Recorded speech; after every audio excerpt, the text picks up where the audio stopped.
mentioned when, as soon as he gave us the title of our talk, the people, the others who held up the other half of the stuff, it reminded me of a West African deity by the name of Mawulisa of the Fawn people. This is the Dahomey tribe. Okay, so Mawulisa is what we would refer to today as a two spirit. Okay, that is the embodiment of both masculine and feminine. Right? Mawu is the moon, soft, feminine, fertility.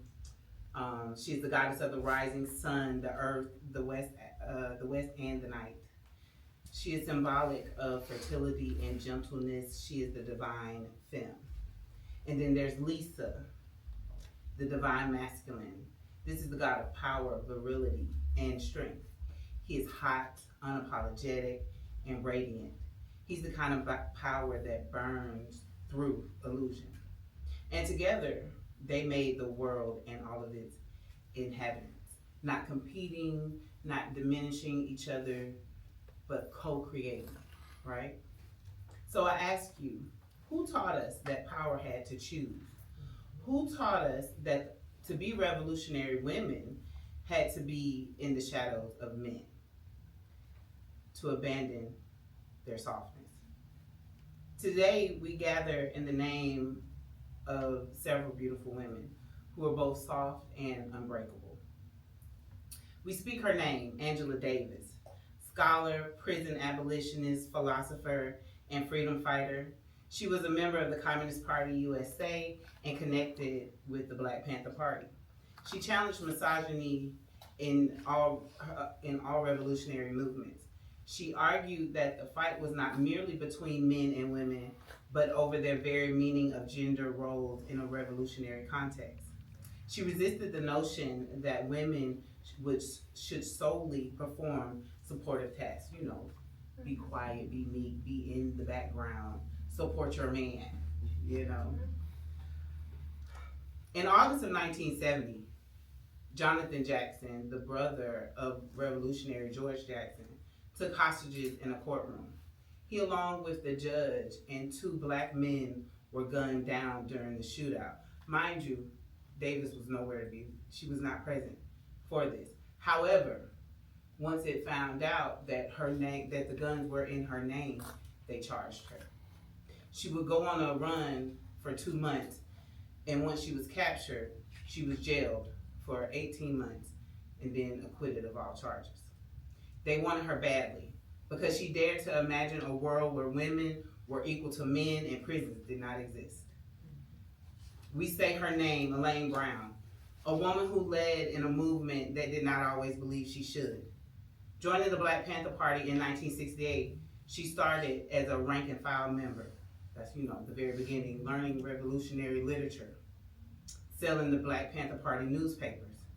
She helped them set up the first free breakfast for children program in Los Angeles, as well as their free busing to prisoners programs. That's where they would, help the families get to see their loved ones. She also helped with the free legal aid program. She would later become the editor of the Black Panther publication in the Southern California branch of the party. In 1971, she became the party's Minister of Information, replacing the expelled Eldridge Cleaver. When Huey P. Newton fled to Cuba in 1974, he appointed her to lead the party. Brown was the only woman to ever do this. She chaired the party from 1974 until 1977. During those years, she dealt with sexism on the regular because the men were angered by the thought of taking orders from a woman. In her memoir, A Taste of Power, she states, "A woman in the Black Power movement was considered at best irrelevant. A woman asserting herself was a pariah. If a black woman assumed a role of leadership, she was said to be eroding black manhood, to be hindering the progress of the black race. She was an enemy of the black people. I knew I would have to muster something mighty to manage the Black Panther Party." And indeed she did. However, in 1977, Brown stepped down after Newton's return. He refused to condemn the assault of Regina Davis. Ms. Davis was an administrator of the Panther Liberation School, a school founded by Brown and recognized by the state of California as a model school. With this incident as her breaking point, she realized she could no longer tolerate the sexism and patriarchy of the Black Panther Party. For many, her leaving was a turning point also for them, because they realized we can't take this anymore either. So she fled to Oakland, fearing for her safety. She fled from Oakland, fearing for her safety, and relocated into Los Angeles. In a movement that fed children, organized communities, and armed itself against state violence, she led, and still the men undermined her, questioning her every decision. They tested her authority in ways they would never a man, but she did not shrink, she expanded. We say her name, Dolores Huerta. Co-founding the United Farm Workers with Cesar Chavez in the 1960s, she was a strategist and organizer. A woman who turned whispers into movements, but at the same time, she experienced sexism, marginalization, and sexual violence all within these movements. Huerta wasn't simply a supporting figure, she organized the boycott, she negotiated securing labor contracts, and she shaped the movements. Even with all the work she put in, Chavez was exalted as the singular face of the movement. Former members and historians described him as controlling and resistant to dissent, with a leadership style that prioritized loyalty over collaboration. Earlier this month, March 2026, Huerta broke over 60 years of silence when she publicly stated that she had been raped by Chavez in the 1960s. She explained that he pressured her into sex in a display of power imbalance, and another instance where he just simply forced himself on her. It was also revealed that these encounters resulted in pregnancies that she kept secret as to not tarnish the movement. More reports would come forward stating that Chavez allegedly abused them and minors. This showed a clear pattern of power, silence, and protection for decades. She faced police brutality while marching for workers' rights that resulted in internal injuries so severe they have lasted a lifetime. Huerta suffered through all this abuse, yet still organized, still told people, si se puede, yes, it can be done. We say her name, Assata Shakur, born Joanne Chesimard, a daughter of the South, a child of segregation. She was raised in Harlem by her aunt Evelyn Williams, who she dubbed the heroine of her childhood. This opened her mind to new areas of knowledge and would take her, as her aunt would take her to museums, theaters, and art galleries. She attended an all-girls Catholic school but transferred to a public high school after about 6 months. I understand. She later dropped out, only attending the public high school for a short period of time, and her aunt helped her obtain her GED. Okay. It was also stated that many times she would be in class in that Catholic school, raising her hand, and they would be surprised to see a little black girl knowing some stuff, you know? So that probably what prompted her to leave that school. Shakur went on to attend the borough of Manhattan Community College, and then attend the City College of New York in the mid-60s, where she became active in political activities and civil rights protests.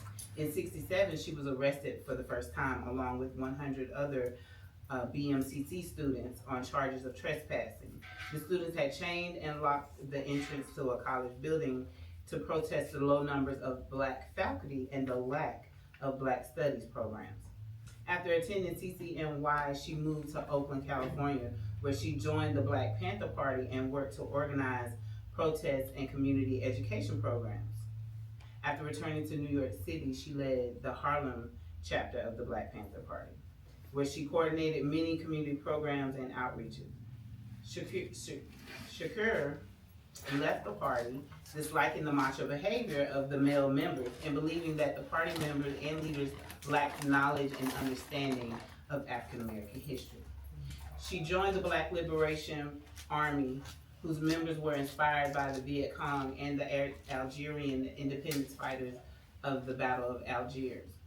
They mounted a campaign of guerrilla warfare against the U.S. government using tactics such as uh, bank robbing, planting bombs, and murdering drug dealers and the police.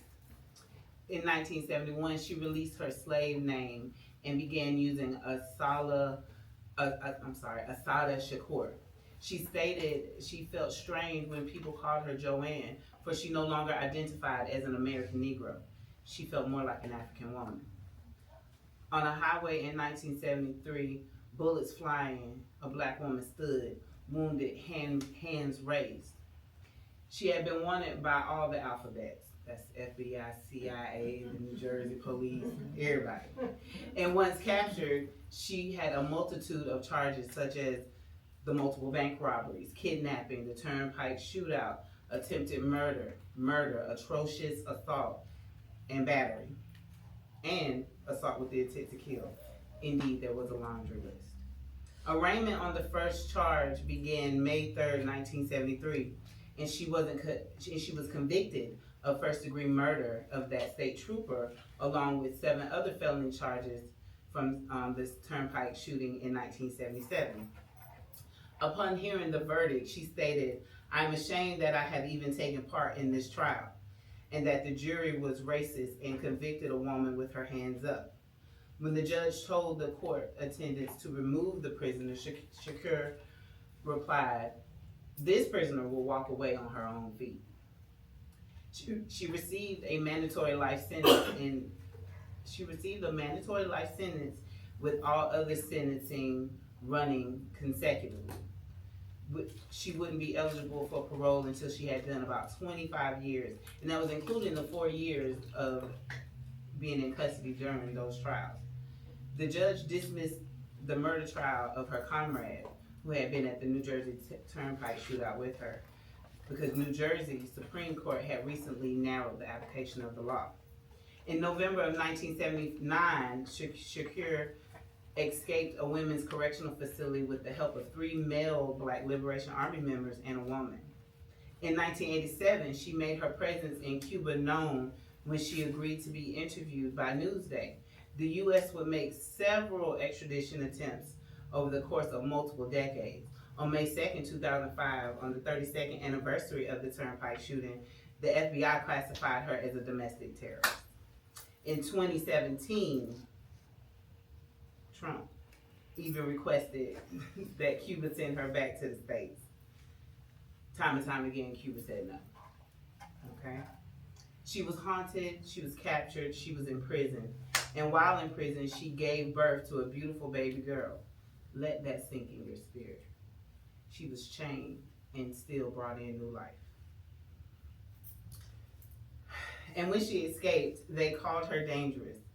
She recently transitioned in September of 2025 in Havana, Cuba, at the age of 78. Now I ask you, what's more dangerous? A woman seeking freedom or a system that denies it? And finally, we root ourselves home. For right here in Milledgeville, Georgia, a Black nurse freedom fighter was conceived. We say her name, Salaria Key. Born in 1913, her family would move to Akron, Ohio, where her father was stabbed to death by a patient he was taking care of. Her mother left her in the care of her older brothers and came back down to Georgia. Desiring to pursue a career in nursing, she relocated to New York City in 1930. In 1934, she graduated from a nursing school in Harlem. As a student, she managed to end segregation in a Harlem hospital's dining room and was able to improve the working conditions of African American nurses. After her graduation, she remained in New York and became head nurse at a hospital in Staten Island. Key and her fellow nurses started raising money to send medical supplies to Ethiopian troops during the Second Italo-Ethiopian War. She wanted to work as a nurse in Ethiopia. However, Emperor Haile Selassie did not accept foreign volunteers. When the Midwest flooded in 1936, because of her skin color, the American Red Cross wouldn't even let her help. While lecturing across the country to raise money for the Second Spanish Republic following the outbreak of the Spanish Civil War in 1936, Key developed strong anti-fascist views. This prompted her to volunteer to serve in the International Brigade and join the American Medical Bureau, working with the Abraham Lincoln Battalion. Before being captured by the Spanish Nationalist Army, she had helped to establish a field hospital and was appointed head surgical nurse for an American unit.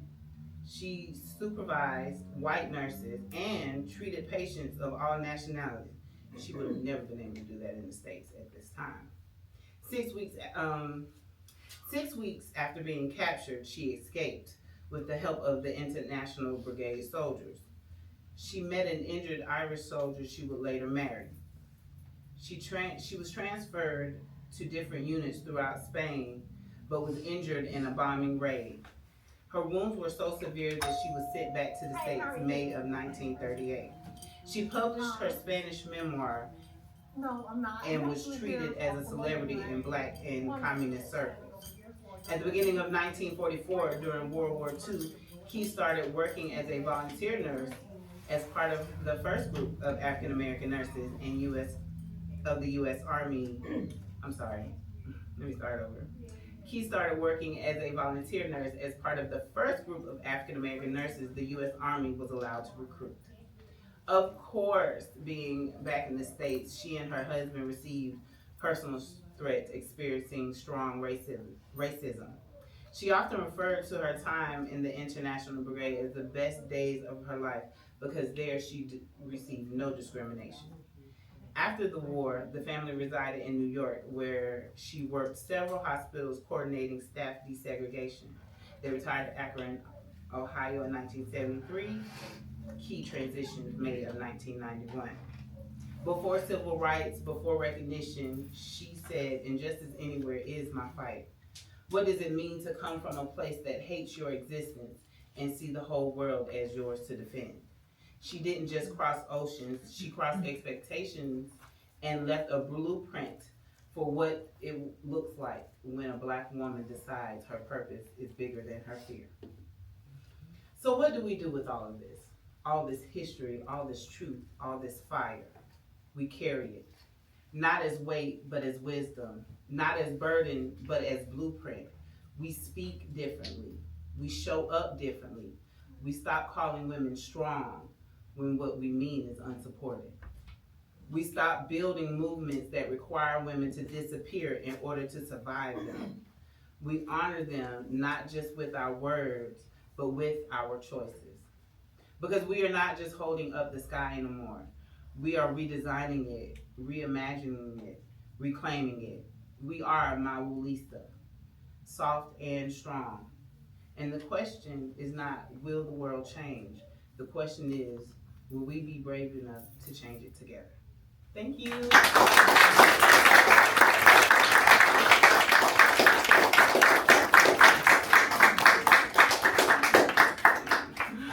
Okay, now I'm gonna open the floor back up to Fidelis here. That was a wonderful presentation. Thank you. By the way, It'll be better next time. Yeah, very, very powerful, and I think that one of the things that when we talk about women's resistance and we talk about women's involvement with resistance movements, especially, and I'm going to refer back to Thomas Sankara a lot because I think that out of all of the figures that I have studied, as a man, he had, to me, the most progressive perspective on what women's liberation should look like from a man's perspective. And I say that because a lot of times when we talk about, especially within marginalized groups, when we talk about women's liberation, it always comes as an afterthought, right? It always comes as a secondary process to whatever the main focus is. And I think that a lot of times what that forces women in these communities to have to do is to also treat their womanhood as an afterthought if they're going to be involved in these movements. And what Sankara did with the Burkina Faso revolution is that he made sure that women's liberation was at the forefront, because he said we cannot have a complete revolution without women's liberation, right? We cannot call ourselves a revolutionary society if our women are not liberated. And he talked, one of the things that I think is important is he talked about the aspect of entrusting responsibility to women. And so she talked about in her presentation with Elaine Brown taking up the responsibility of chairwoman of the Black Panther Party, and the ways in which the men reacted to that happening, right? They felt that a woman could not be entrusted with that kind of a responsibility, and so they reacted in the ways that they did. And so to transition into who all here has read Assata Shakur's autobiography? Just show of hands. That's all right. Not recently. And the reason why I chose this book to kind of focus on for a few reasons. One, because she recently transitioned, and I wanted to honor her memory as such a powerful contributor to our understanding of liberation as well. But also because this is my second favorite autobiography after Malcolm X. I'm sorry. But the autobiography was so powerful to me because of how critical Assata Shakur was able to be of every space that she was involved in at every point in her life. And the critiques that she was able to make were critiques that helped these different spaces move more progressively in their whatever their goals were, right? And she was also, as she mentioned, somebody who was in prison. She was somebody that was put through the system, as many organizers and revolutionaries of her time were, but she was able to make it out. And I think that that's one of the things that stands out to me, is she's somebody that was able to make it out and live a life after, all of these things happen.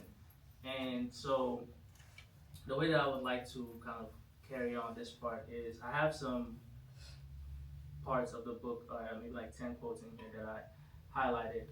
So I would love to make it conversational. For those of you who have read the book, I want to get some initial thoughts from you all as to what your thought, anyone who's familiar with Assata Shakur's life and work, what are some of your initial thoughts on her, generally speaking, on the book if you've read it?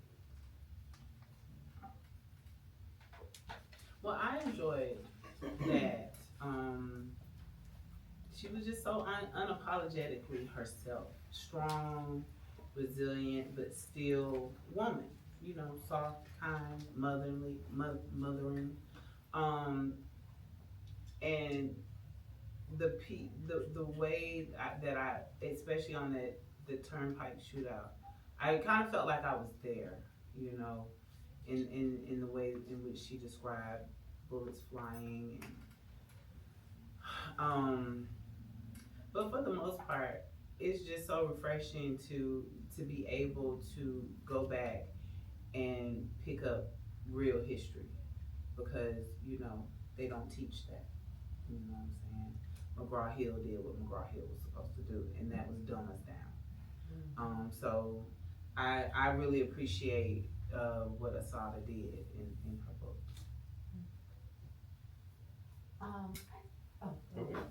Go ahead. Go ahead. I was just gonna say, one of the things I remember about the book, when I first read it, I was reading it in the context of a class with Elaine Brown's autobiography, and the whole class was organized around biographies of revolutionaries and activists. But most of the other people had sort of gone on to, I don't know exactly how to say it, but had gone on to more kind of mainstream institutions. Yeah, academia and those kind of things. And yeah. Which, nothing wrong with that. But her voice, I think, really stood out for that reason, for the reason that she didn't exactly go that route. Although, of course, in Cuba, she became an anchor for a lot of both educational and artistic and other movements. But her voice, I think, is one of the things that is unique in that, and it's very, she presents her ideas in pretty straightforward, kind of plain speech.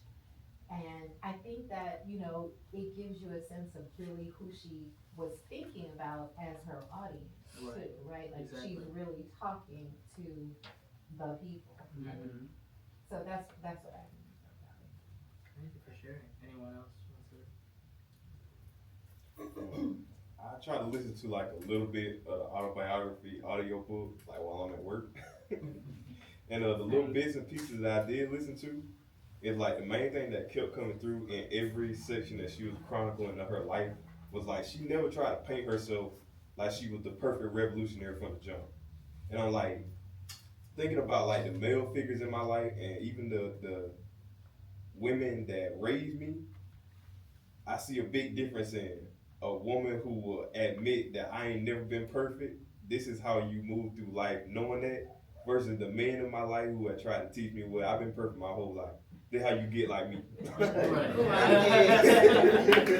I really appreciate that. Like it really tempered my mind. Like when I humble myself, like that's the type of stuff I think about. Like, Yeah, That's real. that's what, honestly.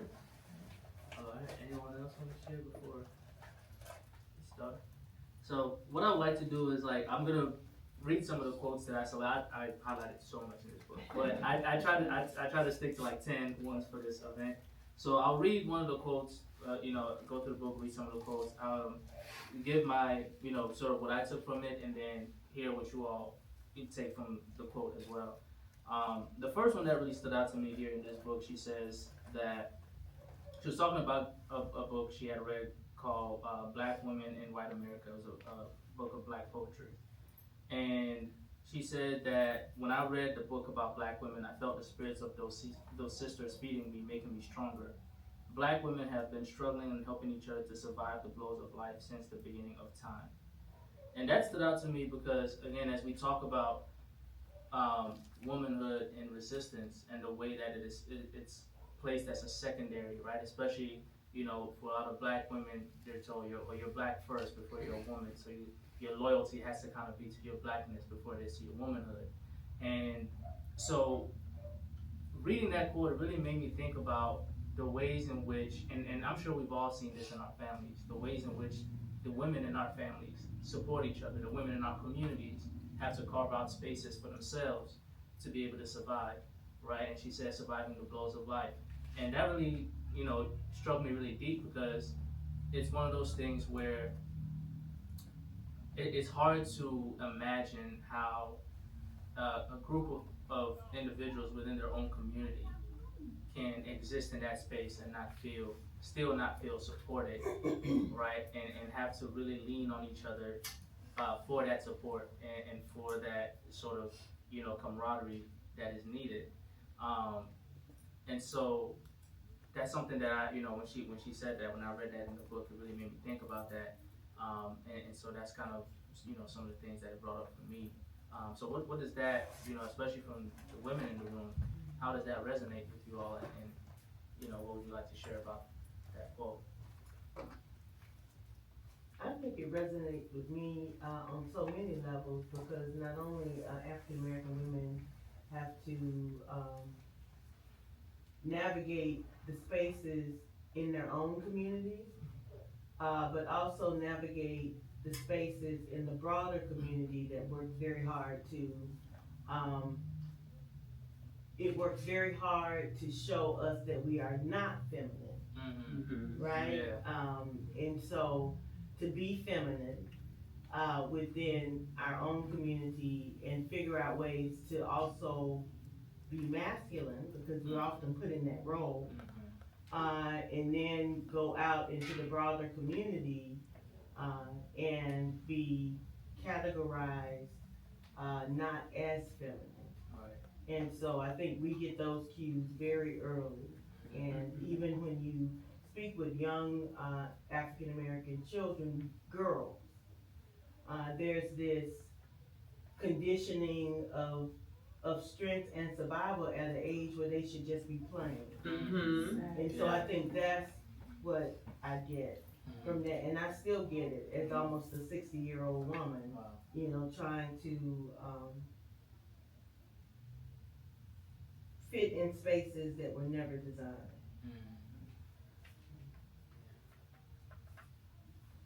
And that's something that I remember we've for those of you who don't know, we published a newsletter as well. And last year in June, I wrote a piece called "Patriarchy Hurts Men Too." And part of what I wrote in that is the ways, kind of what you mentioned, that Black women really don't get those benefits of femininity that white women get. And so that's something that I think is very important to mention because a lot of times there's a conversation about, and one of the things that Sankara talks in his book as well about how men, we have to change our own mentalities, especially in societies where women are progressing, right? Black women today are very educated, they're business owners, they're leaders, all of these things. But if we continue to hold those same mentalities, we're never going to be able to really see how much of a benefit this is to all of us that our women are able to do these things, right? And a lot of men feel like it's emasculating them that women are, because they see success as a masculine thing.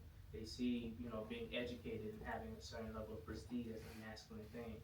And so, like you said, there's so many instances in which Black women get placed in a masculine, box because of whether it's their successes or whether it's because of all these different things that come with sort of like racialized, violence against women. And to piggyback off of that, it just made me think of how during the slave days, it did not matter what your gender was. You were either in the field or in the house, but you were working, So for me, that quote just reminded me how important community within Black women is just so important because, like you said, those spaces are not really carved out for us, especially in the South. You know what I'm saying? Whereas they still have the mentality of you work, not play dead. That's what came to my head. But you play your, it almost does feel like that because for me, and I've always been loud, very, very, I just like to say what comes to my mind. But growing up, it was always seen as just such a bad thing, shrink yourself, be little. And that was my mom now saying that, but I am reminded that she had a mom who told her to shrink and be little. So, yeah. Yeah, well, this is a really interesting conversation and rich, but I've been writing an essay called Black Women Building Worlds, right? And I've been looking at a particular group of Black women, but this conversation about, the general trends and the loss, I mean, I think when you say, what is the cost of patriarchy, or that it costs men too, that's really important because, what I see in my experience is that how Black women, particularly in these spaces, in all the spaces really, their response is then to, as I said, build worlds, to create the conditions, to create the mechanisms of support, to create the knowledge, the opportunities that other Black women need, right? Because it's not gonna come from anywhere else. But imagine if all that creativity, and not that, of course, Black women are not excluding people, but imagine if it was, being deployed with that level of intention and attention on behalf of everybody, right? I mean, I just think I don't want us, even though Black women are unsupported, they still wind up being incredibly powerful and generative and anchors in every community that they're in, right? So it is a real loss of resource, I think. Anybody else want to share something on that quote? Well, something that you just said reminded me of like I don't know if it's a bad experience, good experience, or it just kind of triggered me a little bit because I was in the Coast Guard for 20 years, and I remember reporting to my first boat as like an officer. You know, it was pretty big deal being there, and I remember meeting with my captain at the time. You know, and he was like, "I know it's going to take you a little bit longer to qualify in position as a ship driver. You know, we've had people like you or something on the boat before," and I was like, "What does it got me? What are you talking about?" So initially, I just went to the other females, which was not many on the boat, and most of them didn't. You know, they were white women, and so I was like, "Hey, the captain just said that he thought it was going to take a little bit more time for me to qualify or something like that." And and they were like, "Oh yeah, we had this person from she was from the Philippines on here at the time, and she came from Officer Academy School. A lot of these women came from the Coast Guard Academy." It's so layered because there's so many like cliques and intersectionality, I would say. So they were like, "Don't worry about it. We got you. We'll take care of it. We all study together and everything." And they were like, "Well, a lot of times some of these men see us like as their little sisters, or they don't take us serious." And I was like, "Well, I'm pretty sure they don't see me as their little sister." All these white men in the wardroom or whatever. So it was just like, everybody came on there knowing that. I think women came on there knowing that they were not going to be like seen seriously or treated equally. But it was like an extra level. Because she was black. Like, black. OC Officer Candidate School versus Academy, also being LGBT, cute, and at the time, like, being don't ask, don't tell type of thing. It's just like so many dynamics of, a person, a black woman, and just beyond that, so. Yeah. Were you the only black woman on the ship at the time? That was, yes, in that position as an officer. In a leadership role, there were other black women, but it was just. Yeah. Anybody else want to share? Alright. So the second quote I have here is one of the critiques that she makes of education that really stood out to me, and that resonates with me in the way that I feel education should be done. She says here, the usual way that people are taught to think in America is that each subject is in a little compartment and has no relation to any other subject. For the most part, we receive fragments of unrelated knowledge, and our education follows no logical format or pattern. It is exactly this kind of education that produces people who don't have the ability to think for themselves and who are easily manipulated. And this makes me, so I was a STEM major in college, but also obviously very political. So a lot of times when people ask me like, what was your major in college? And I say I majored in biology. They're like, what? Like it doesn't, how can what is a STEM major doing being a community organizer? But I've always told people I feel like education, as she states, is very compartmentalized, right? In a way that people don't understand the ways in which, for example, why science is political. People don't understand, why history is political. People don't understand how math connects to Liam, one of our organization members. He's a math and philosophy major. A lot of people can't understand how math and philosophy are connected, right? Because of the ways in which we compartmentalize all of these subjects, and there's no interdisciplinary approach. So like when people say, "Oh, like how am I supposed to use this in the real world?" It's used in the real world every day, but it's not taught to us in a way that we can understand it. And I think that critique that she made really resonated with me because I'm somebody who I approach life in an interdisciplinary way.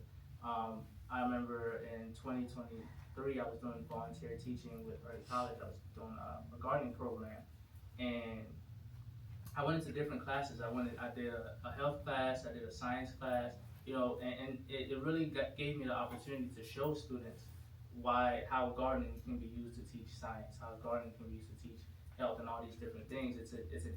Everything is interdisciplinary. There's nothing in the world that only utilizes one subject, right? And I think that, for example, what we're seeing now, with the current administration, where we have what they're calling the tech bro oligarchy, right? You have all these, tech guys who are terrible people.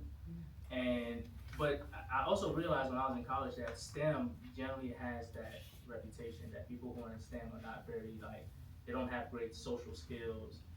They don't really have a great understanding of the social sciences and stuff like that.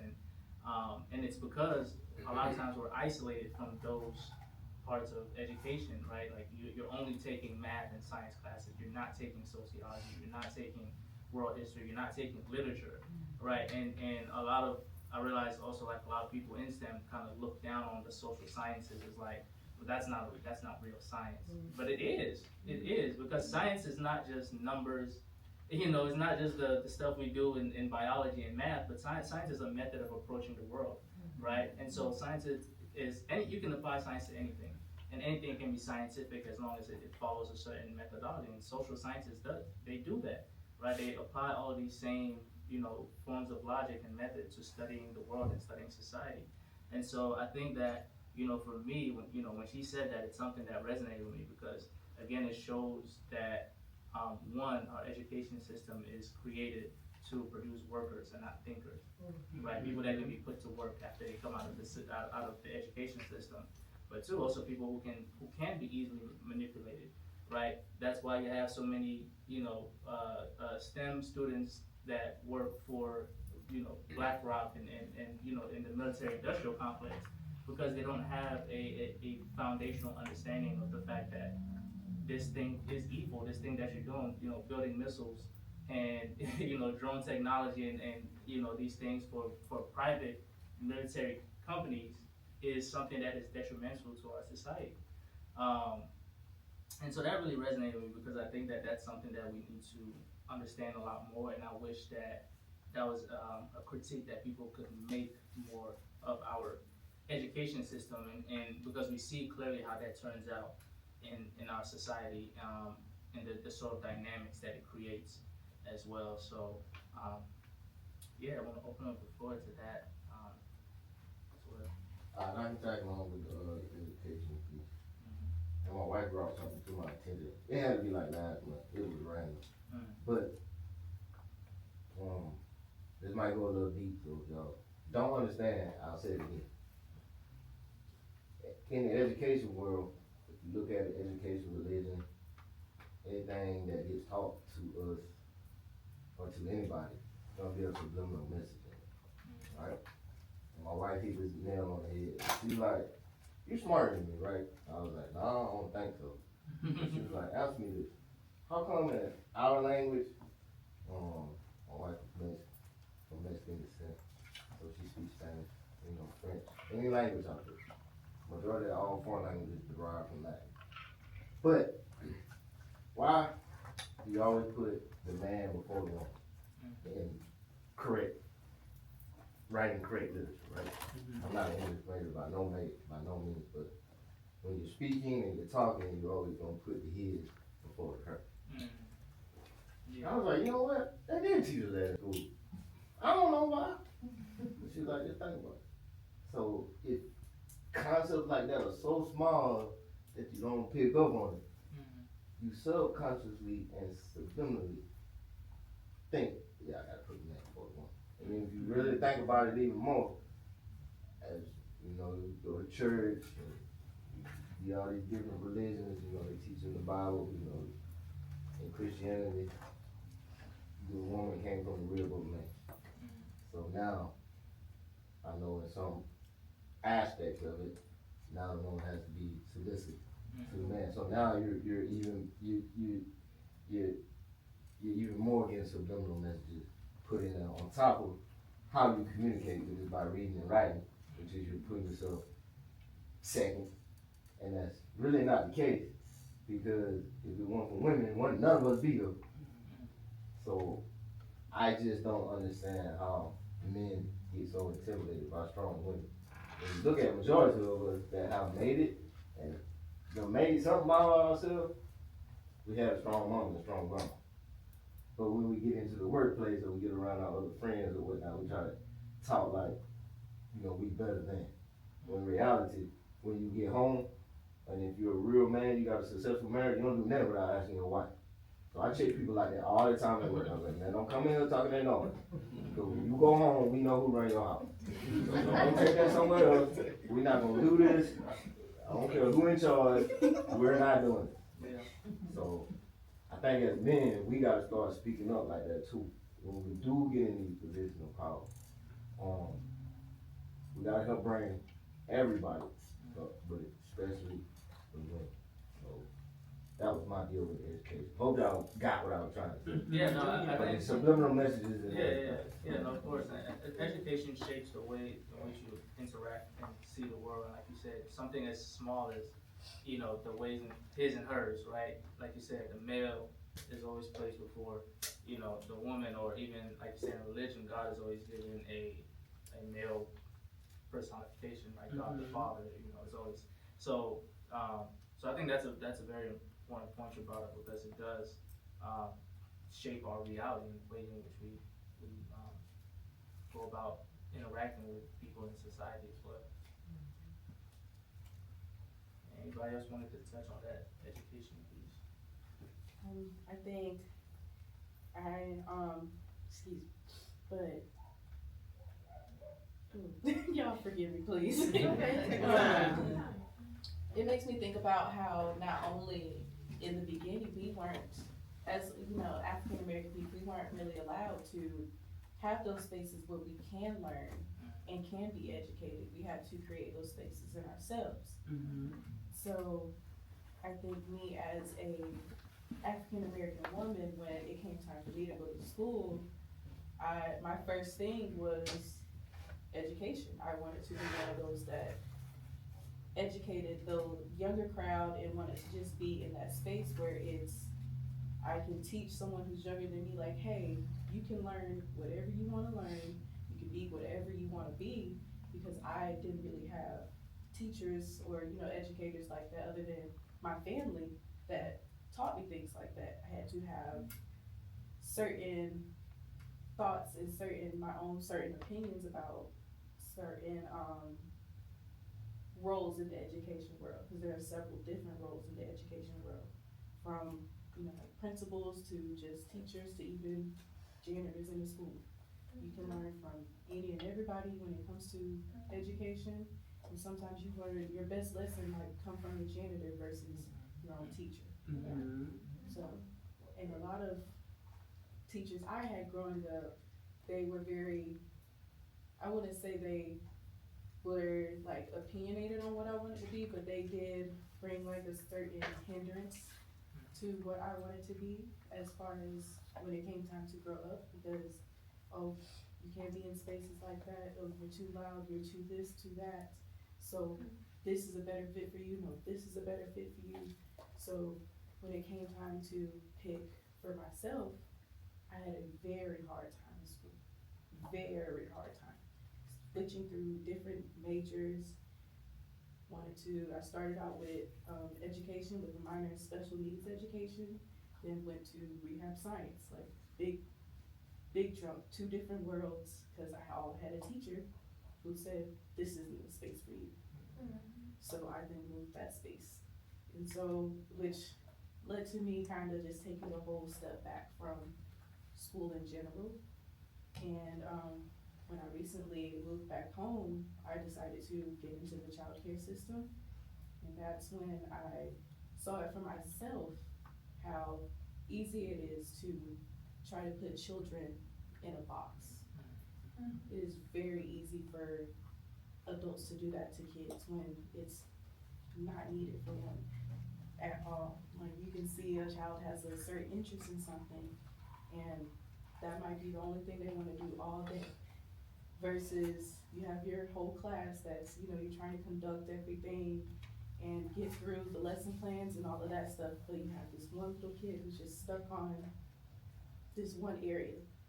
We're taught to remove that child from that area and have them be with everybody else, which can hinder that child in the long run versus encouraging them. So that's what I got from that. And you just made me think about something too, because when I was in middle school, I was in the like accelerated program, and like looking back on it, one opinion that I've had is I don't believe that accelerated program should exist, because one of the things that I think that does is it removes the opportunity for a real peer-to-peer learning and teaching to happen, right? If you identify this group of students and say these are the best and the brightest, and you take them out of the classroom and put them in a different classroom, you're not giving them, one, the opportunity to become teachers to their peers, right? To be able to bring the, help their peers in areas that they're struggling in. And I think that it automatically sort of, also the effect that that has on the ones that are not in the program as well. Like, I think one of the best things that happened to me was being in the early college program. Because college program wasn't really like a grades-based thing. I mean, you have to keep the grade sustaining program, but but it was geared towards, first generation college students, minorities, all those kinds of things. And so, and of course, there's no like accelerated program. So it gave a lot of us the opportunity to be teachers to one another as peers, right? We're all students, we're all leaders, all learners, right? leaders, teachers. Right. So it really emphasized that sort of peer-to-peer connection that is necessary, I think, because I think a lot of times as children, like you said, one of the beautiful things with this book is that she wrote it in a language that speaks to the audience that she had in mind, right? And I think that a lot of times with education isn't always written in a way that has the audience in mind, which is, students at any level. But when you have students who do have sort of the skill to be able to take in that information and understand it and are able to relate it back to other students, when you remove them from the classroom, that does not give the opportunity for other students to benefit from that resource. Like you said, like, these resources have to be used for the benefit of everyone. And so, so thinking back on it, that's something I realized, that it's like, I think accelerated programs really do more harm than they do good at the end of the day, because they take away a valuable resource from everyone else who could be benefiting from that also. Yeah, anybody else want to add? Yeah, I have two thoughts. The first thought about the accelerated program, I definitely agree with you on that. I was in the accelerated program, and I didn't really think about it until I was looking through some photos, and it triggered me because I was the only African American female in my class my entire existence in K through 12, really. And there was two African American males, my cousin and and another, and Garrett. And just when you look at the picture of those of the three of us in this space, we encountered a lot in those spaces, and but I think that education is designed in that way. Yes. But my question to everybody is, how is that possible if education is supposed to be designed locally? So what happens at the local level, and that's why I say as a social scientist, right? This disconnect between what is and what could be. Because at the local level, you're really supposed to have more flexibility and reflection of what the local community wants, but it's designed to only be, the funding comes from local. Yes. Right?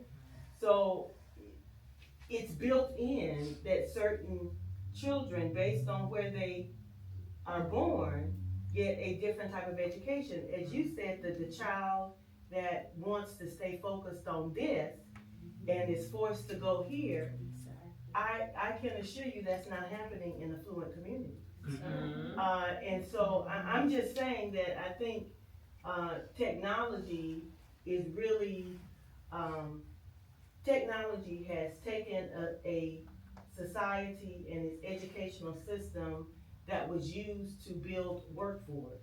Mhm. And now we're trying to figure out, well, what do we do now? Because we don't need the workforce really when we have the computers and the technology. So those folks that you're talking about, that have created this new technological age, it's a very dangerous time from my perspective, as to what the decision making is going to be about, folks that are no longer needed for their bodies. Child and itching. Yeah. So let's start at the very beginning. When we talk about educating a people, they didn't want us educated. They did not want us to read nor write. You know what I'm saying? Because when you can read or write, you could go beyond what they're trying to instill in us. And then throughout the years, let's just talk about the desegregation. Black people were better off segregated, and that's just the truth. Because when we had our own teachers in our own spaces, we were thriving, and that's why they had no problem desegregating. You know what I'm saying? Did I say? I might have said it backwards, but yeah.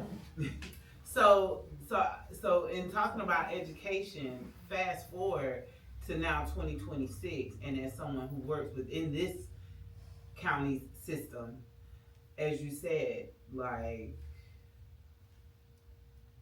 they are creating. Though we think they don't still need our bodies, they still need our bodies. They're creating, yes, they're creating non-thinkers.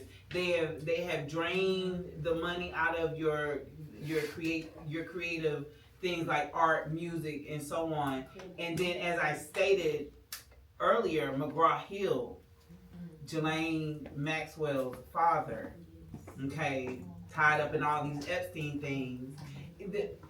We're not gonna go down that wormhole, but y'all know, like, it goes deep. This is all by design, because why did one company know math, English, social studies, all of that? Like, one company was teaching us.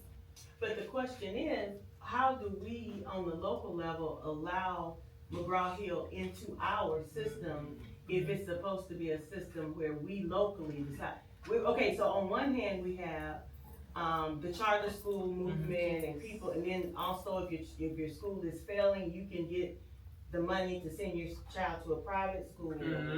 Then how do we allow people to dictate? If we're saying we have these freedoms, how do we allow people to dictate what our what the book is going to be in our local school? That's all I'm saying. Yeah, well, I think it just boils down to the fact that we don't have the freedoms we think we have. We don't. You know, it's a top-down system, not a bottom-up system, right?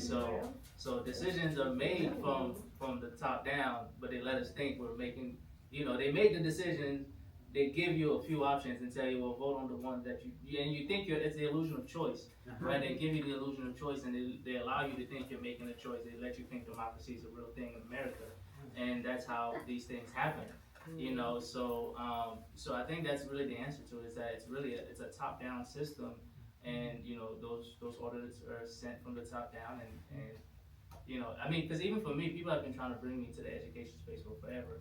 But I'm like, I've told them.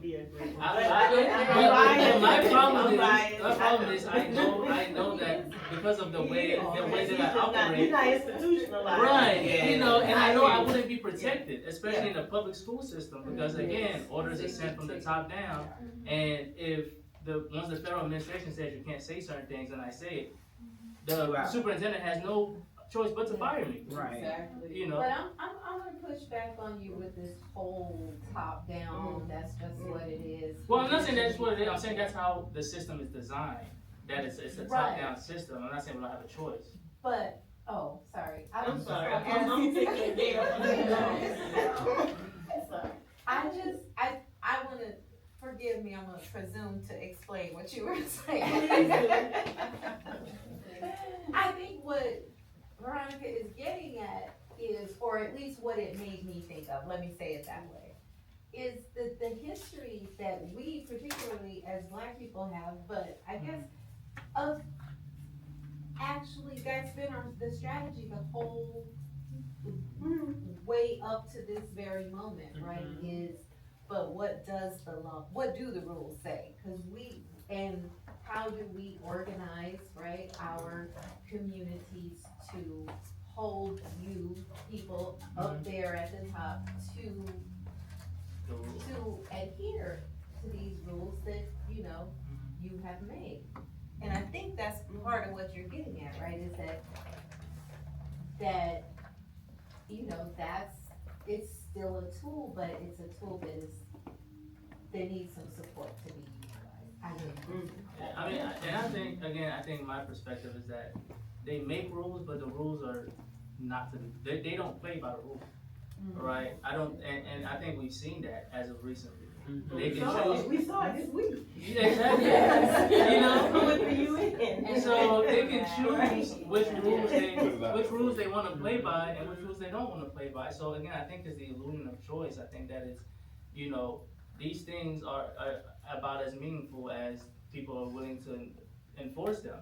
And I think that one of the things with, I think that what I'll say is, I think there was a point at which people were willing to go as far as they needed to make sure that you all follow these rules that you put on paper, right? That you all, what y'all said in this constitution or in this, you know, this law book or whatever, that you all are following these things.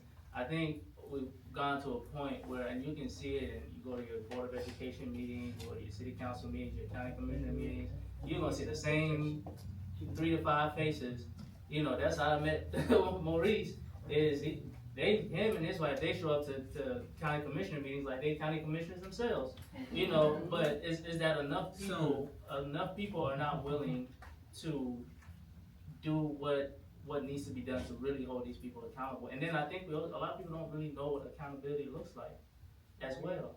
I think that's part of it, is we don't know the system. And I'll be honest, a lot of times I don't show up is because I'm trying to get my blood pressure down. No, yeah. I'm being honest. Yeah. For me, I have to decide what I'm going to use my health for that day.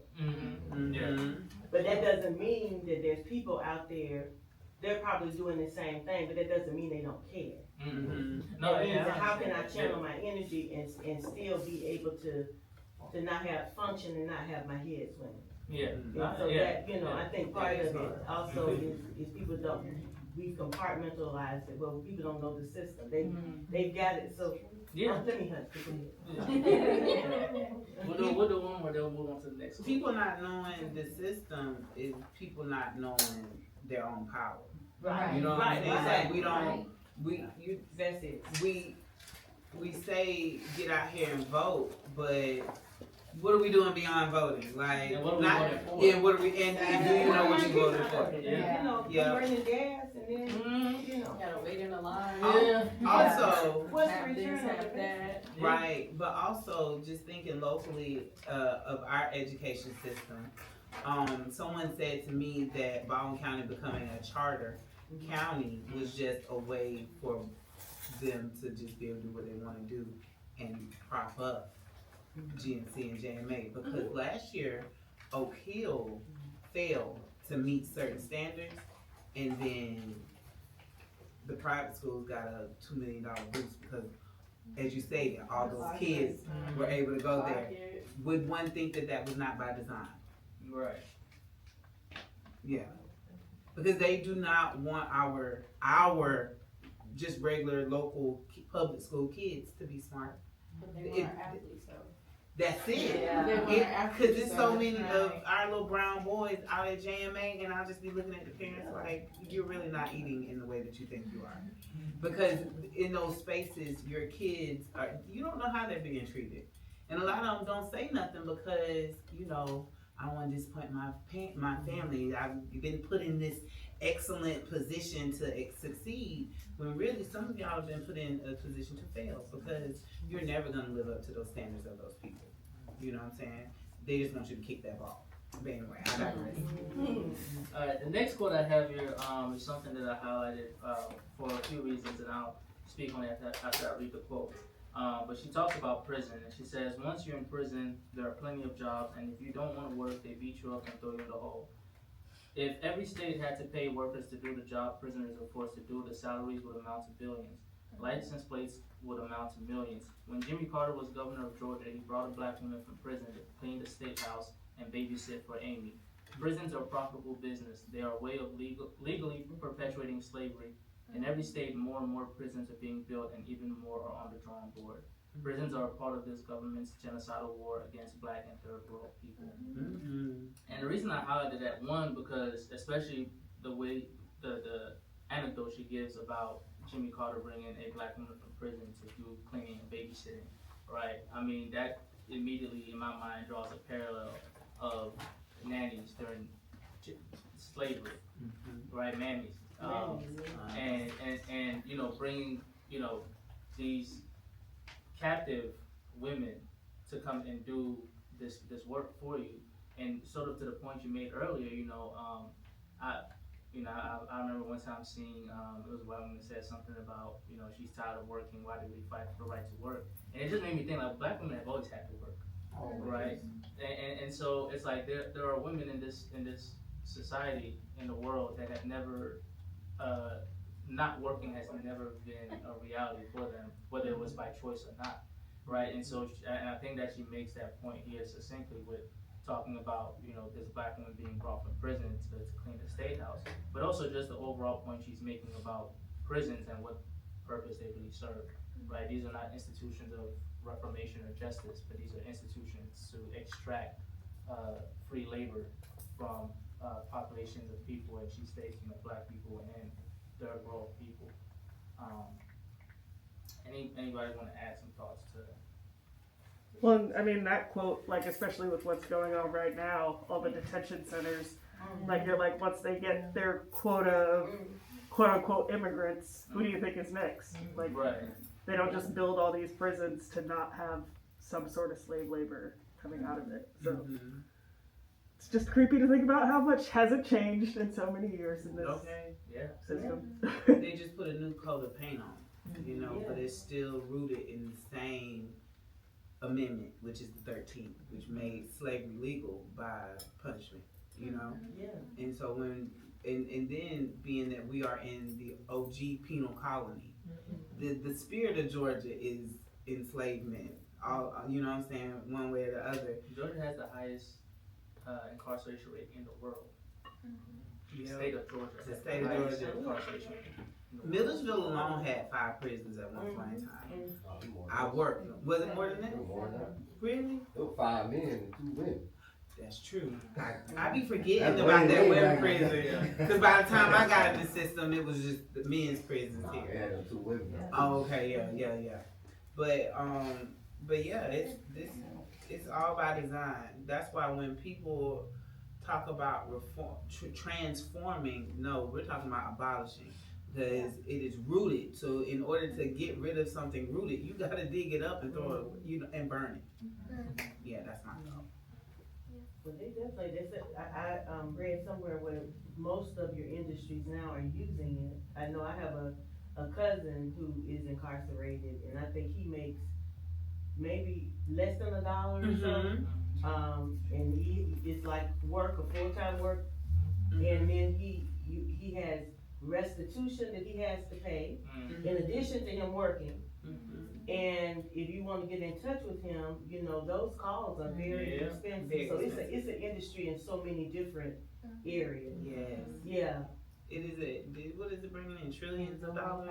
No retirement And fund, no social security at the end of the line, none of that. When I first started 20 years ago, because if I had stayed, this would have been my 20th year. But 20 years ago is when they started in Georgia talking about paying the inmates, and they was like, yeah, we're gonna pay them about 6 cents on the Yeah, it's dollar. something ridiculous. Yeah, it's something so ridiculous. But I myself was in there because the way that I am now, I've been like this. So I'm in there like, you don't want to go to work? Okay, you're locked up. Like, what more can I do to you? You know what I'm saying? But they cleaned the entire prison. They cut the grass. At Hancock State Prison, they have a volunteer fire department. So not only is your life in danger within the prison, you go and fight a fire and die. It could possibly die in it. You know what I'm saying? Because they're expendable. They're just bodies to be in a place. You know what I'm saying? Yeah, when we went down to New Orleans, they told us about Angola State Prison down there in Louisiana, and there was actually several articles published over the last couple of years about how many industries are tied to prison labor. You know, they're raising our meat, they're picking our vegetable crops, you know, and all these things. And so you just see it again, like she says, it's just the system never really changing, just adapting, you know, taking on new forms and seeing how much of everything is still run on pretty much slave labor, if we're being honest about it. Cause you know, around here we used to have a meat plant. There's still a printing, where they do like trophy printing shirts and, for the whole state. It go deep, like, I didn't realize it until I started working it, you know, like, this prison industry is truly tied to everything that keeps the state money rolling. Bill Mansion Motel, the trustees that work up there, they keep that thing running, man. Like, no joke. When folk clean the plate, they serve the tray, they cook the food, then they go out there, they wash the officer car, then they go out there for Bill Manson, and they built his lake house for him. I was like, when I heard that, like, I was working there at the time, and I'm like, y'all really got these folk, like, slaving in here, like, for promising them time off of their sentence, and you still gonna make them serve the whole thing? Like, that was the crazy thing. They built a lake house, like. That can't be. You can do what you want when you've been in that office for 40 years. I say they did renovations on it. I put it like that. I feel like they built it like.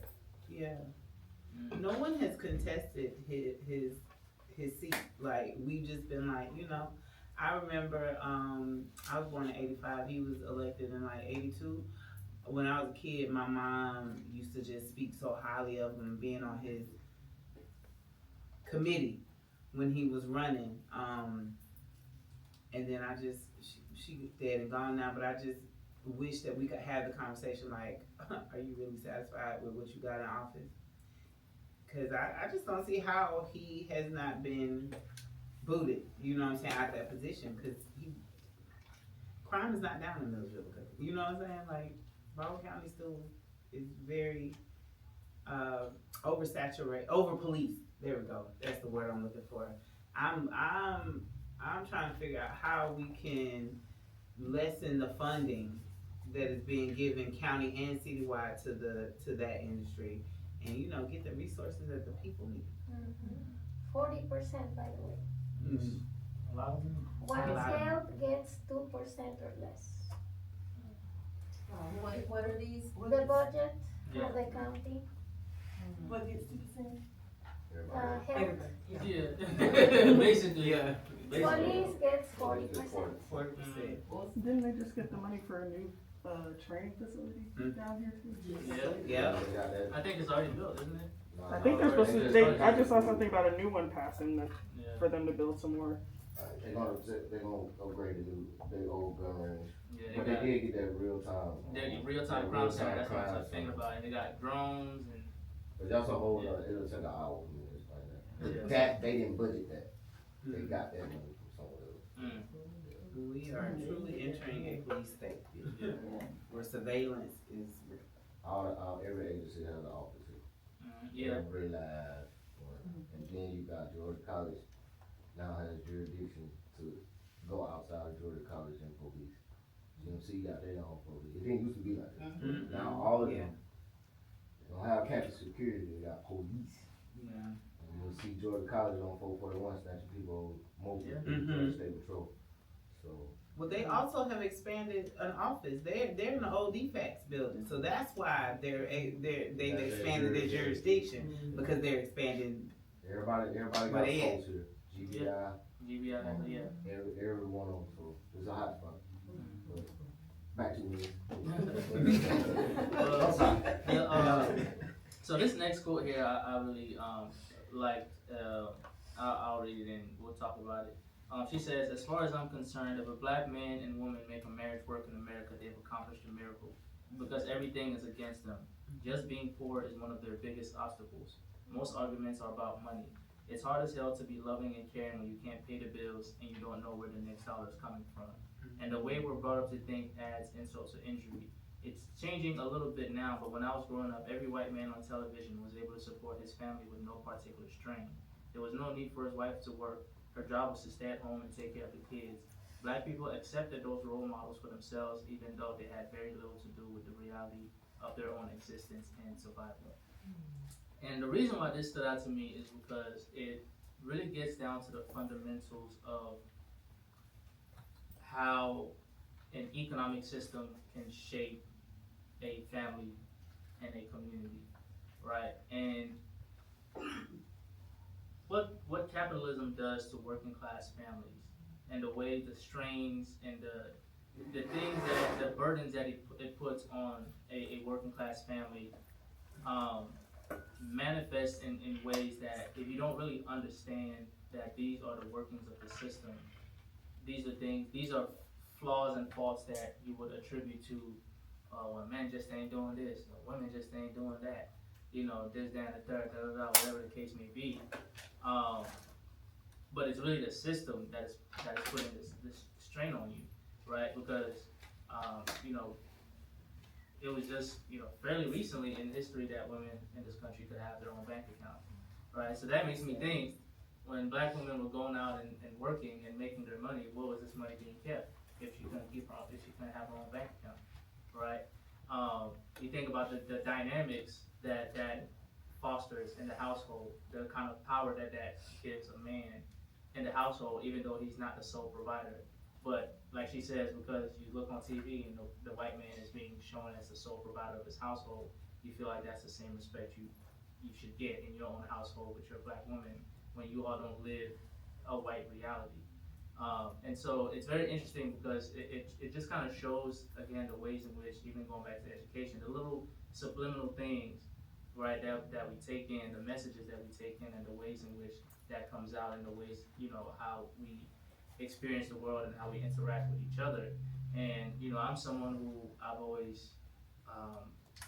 I've never liked the traditional sort of approaches to relationships, marriage, etc., right? Because you're a man, you do this, that, and the third. Because you're a woman, you do this, whatever the case may be. But I think that fundamentally comes from the fact that I realize that a lot of these things are rooted in both capitalism and patriarchy, and the ways in which these systems, one, relegate a woman almost to like the private property of a man, right? And there's so many ways in which we can talk about how that happens.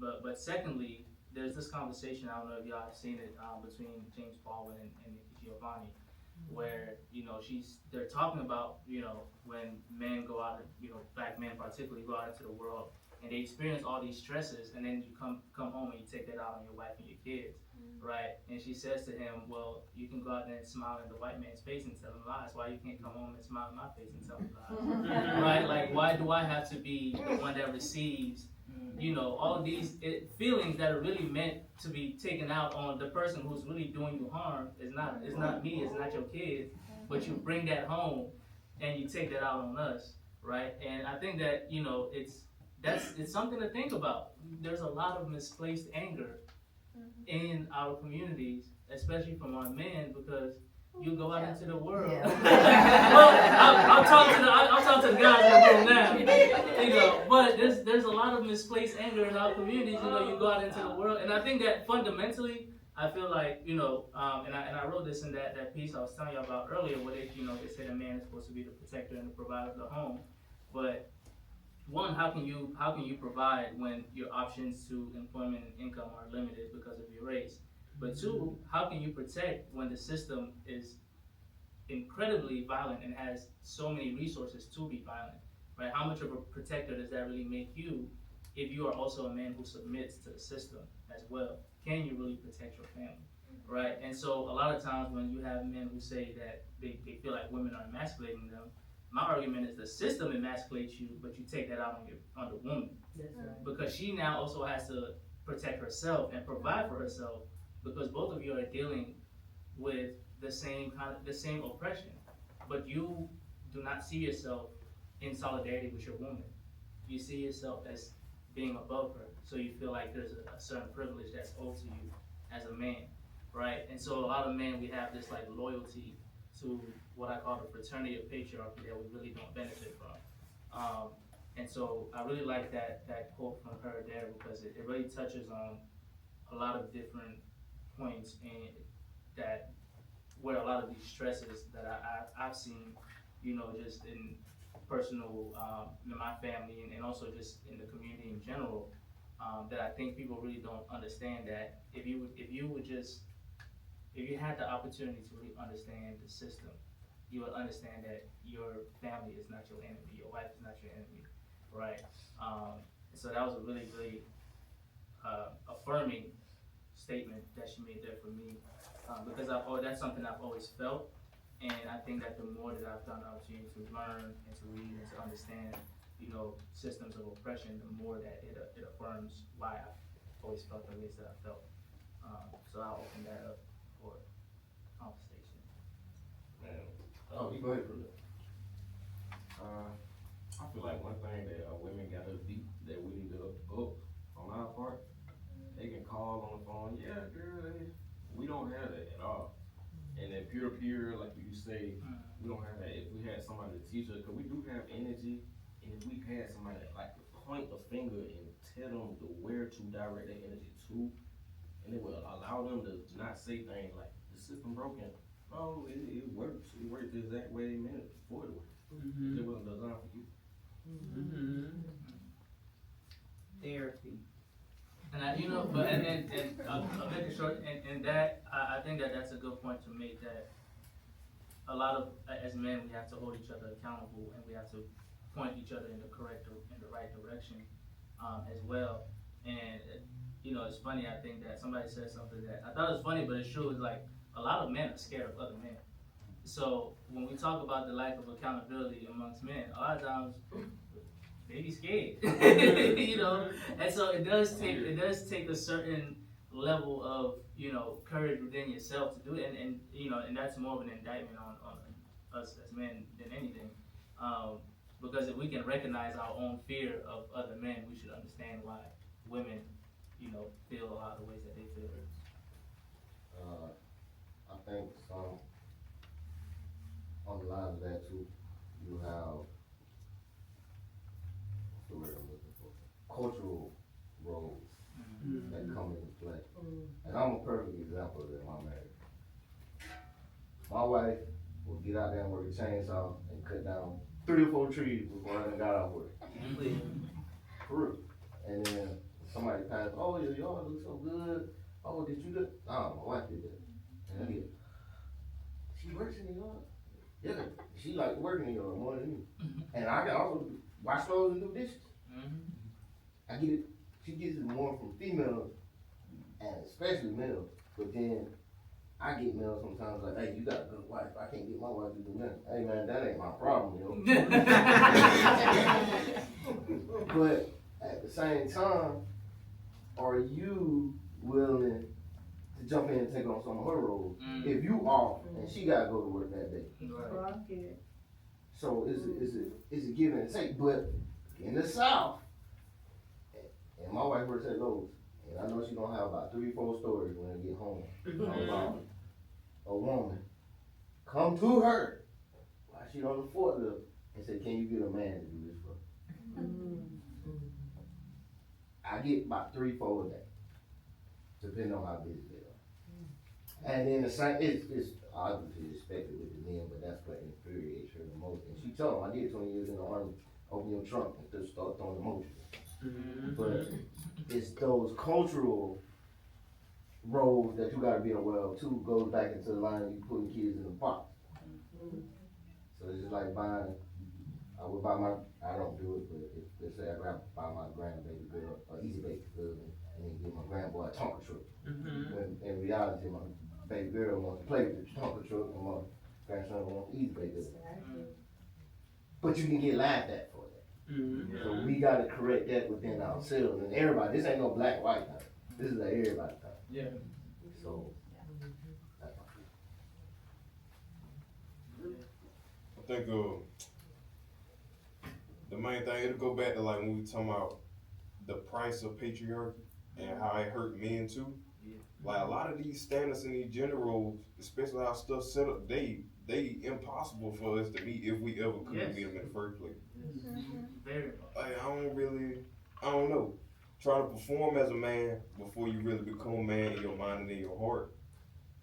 It kind of damages you in the process of you trying to do what you're trying to do. Like you trying to perform so hard that you don't miss the whole point. Like Yeah. it's like you were looking up to something that you was never meant to obtain because it's not real. Like Yeah, and the words you just used, perform, I think that's, people have to understand that a lot of times manhood and masculinity are performance when they when they're not grounded in something real, right? Because again, what capitalism does, especially for men, is that it roots our value in money and in, how much money you can make and how big and bad people think that you are, right? And but for black men, if we know that our history is that we have been systemically left out of, access to wealth, and also that we have faced all these different assaults on the system. It's by design to make us feel less than men. They get to dictate what manhood is, and then make sure we never have access to it. Right? So like you said, we're trying to attain something that's really impossible, and for a lot of working class white men, it's not a reality for them either. It isn't. Right? So it's like, who really is a man in this society? You're talking about the top 1%, 1%. But, well, so that's really related to what your comment made me think about, which is, we also didn't have that good an understanding or so many ways to think about what it means to be a woman, or the restrictions of before feminism, right? Before there was a concerted, long-term effort to study, to analyze, to make transparent how these things worked and what the costs were and how, what the roles looked like and all of that. So and yeah, there's something called masculine studies, but it has not had nearly the force of development. But I mean, y'all can make it. To that point, I think that the work has almost already been done in a way if we would just listen to what women are saying. If we would listen to what educated women, like you said, like we would listen to what feminists. That's the point I'm making. Like if we would just listen to what the feminists are saying, they've almost already done. Really, they've done the work of I don't think they've defined masculinity positively or in an ideal kind of way. They have shown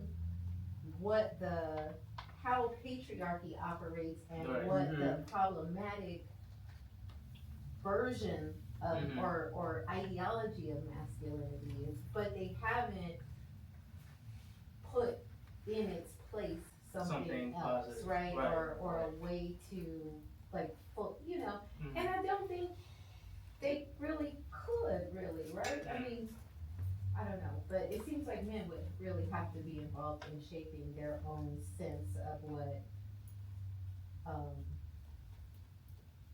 a useful and productive version of masculinity would look like. I agree with that. I've been talking about.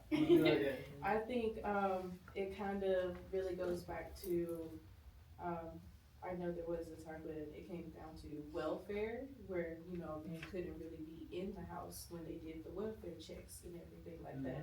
So a lot of women, that kind of put them into this quote unquote masculine role that they had to do everything. You have to know how to do everything. You have to be the mom and the dad for your children.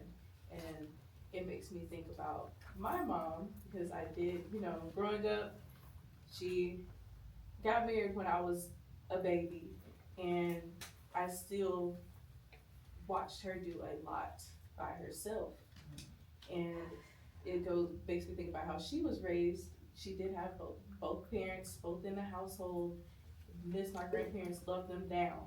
but she was more so around my granddad, who taught her how to do a lot of quote unquote masculine things like fixing a car, cutting the grass, doing things like that. So when it came down to her raising her 3 girls, she kind of had to do it by herself in a way. So now that I am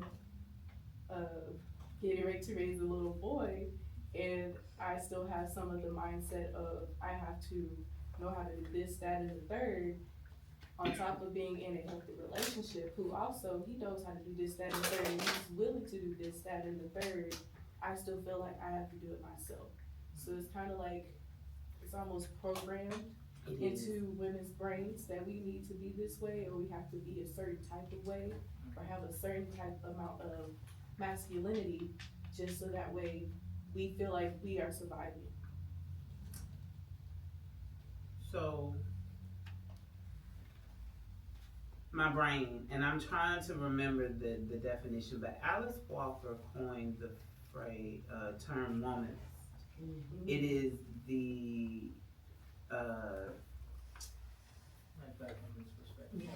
there we go. So, once I read about it, there's a black woman, her name is Ebony Janice. She's the author. She says that, you know, she's within the 4th wave of this womanist movement. But we have to just go back.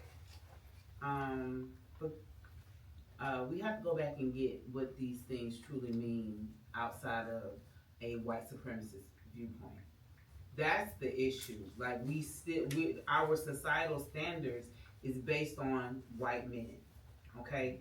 And as Fidela stated, they don't even live up to their own standards, because most of them are very mediocre. Look at our president, or their president, because that ain't mine. So but that's what I like about the womanist movement, because just know that anytime a black woman can be free, it frees everybody. You know what I'm saying? Yeah, that was my mind. I agree with that. So we'll think about like white men. Y'all mentioned the 1%. We have all these oligarchies in this country, maybe about 1,000 billionaires, I think I heard. You know, you're talking about them living up to these expectations that will never be reached. But they are the ones that make these expectations. Right. And then they use their money, capitalism, to put these rules. I mean, like you said, it's a system. Of course it's a system. And I like this phrase that people use, is that history rhymes. It may not like repeat itself, but it rhymes, and it's really similar. It really sounds like it did, 400 years ago. Absolutely. Bacon's rebellion, when, everybody kind of looked like, this group of people, working together, living together, going towards the same mission to defeat the oligarchies, to, be the people, freedom and everything, when these oligarchies wanted everyone to work for them, indentured slavery, and then there was a system that was created when people that didn't look like me could be separated. Oh, you get a little leg up. Mm-hmm. So you get a little higher up in society, where these people, you're gonna live in slavery forever. Mm-hmm. And then I see it's happening right now. Mm-hmm. These oligarchies, tech bros, whatever you want to call them, that are making all this money are dividing this country. Yes. And it's kind of like what the young in the corner was saying, that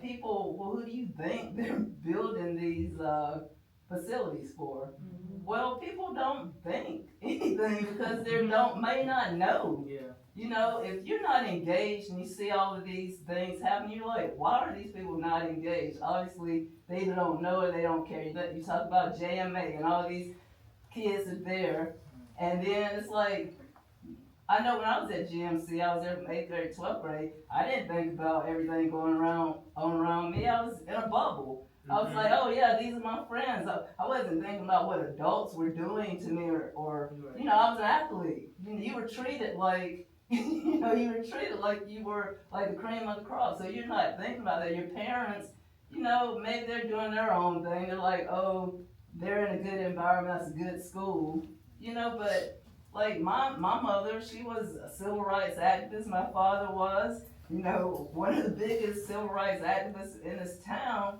and he was on the board at GMC. And I had no idea what was going on. I mean, I'm telling you, like, people have no idea. You're in a bubble with blinders on, you're just you don't have time to think about that stuff. You're just trying to get through school, or get through life, or whatever. So when you think about, came back here, I'm looking for jobs around here, I'm like, oh wow, the best job that pays here is a Department of Corrections. Oh, if I work in Department of Corrections for 5 years, I could be making 6 figures. But you're working at the Department of Corrections, which feeds the cycle. So you're getting all these laws, they're putting poor people in jail, then they're getting overseers, like in slavery days, to oversee these people. They may look like you, they may not look like you. They're keeping you in line, they're sending you to the lake house to renovate their house or whatever.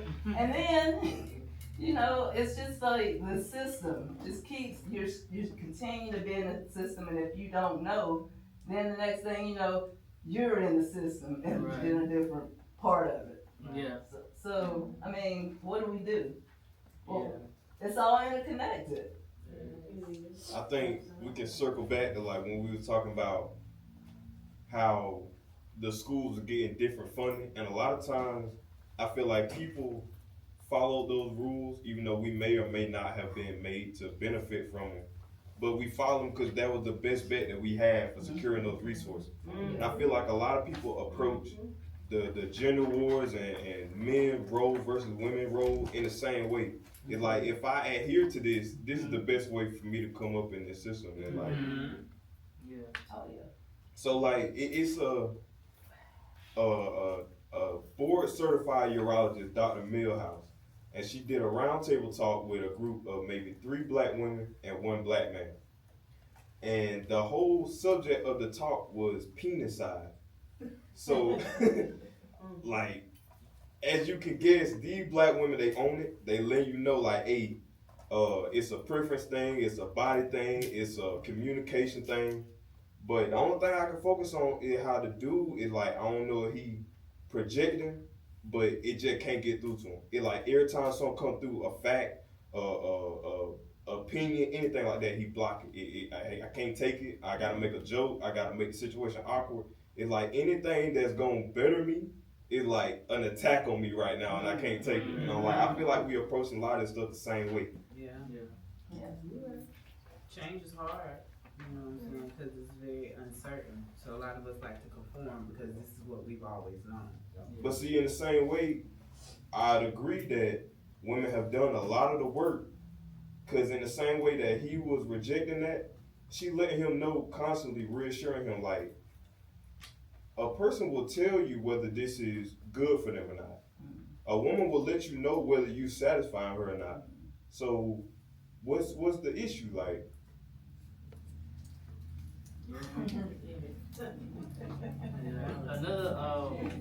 Another quote I had here is this was when she was making a statement in court, and she says, "I sat next to a pregnant woman who was doing 90 days for taking a box of Pampers, and watched on TV the pardoning of a president who had stolen millions of dollars and who had been responsible for the deaths of thousands of human beings." And I think what that statement does is it paints, again, when we talk about the prison system and we talk about, you know, what is justice in America, it paints a contrast, or really paints a picture of who is considered a criminal in this country, right? And a lot of times, being a criminal in this country, I mean, back in the day, you were a criminal if you drank at the wrong water fountain, right? A lot of what is considered criminal activity is people trying to survive the system. And, you know, I remember one time I was in a barber shop and I made a statement that all American presidents are war criminals, and somebody said, even Obama? I was like, yeah, even Obama. Like, yes, all presidents are war criminals. There's no president in this country that hasn't dropped a bomb on the country somewhere. And I think that one of the ironies and hypocrisies of this country is that, you know, they go around to different parts of the world and try to tell them, how they should treat their people. This is how you're supposed to treat women. This is how but then you're bombing hospitals in other countries where institutions, resources that women need, right? Whether it's women who are about to give birth, women who need these resources for their health, whatever the case may be. They just bombed a school full of little girls in Iran not too long ago, right? And so it's like these are things that you look at these things and it's like how does this not make this person a criminal? How do these actions, or is it because again, Stokely Carmichael, known as Kwame Ture, says that oppression, what makes racism what it is that the oppressor has the power to legitimize their violence, right? And I think that applies across all forms of oppression.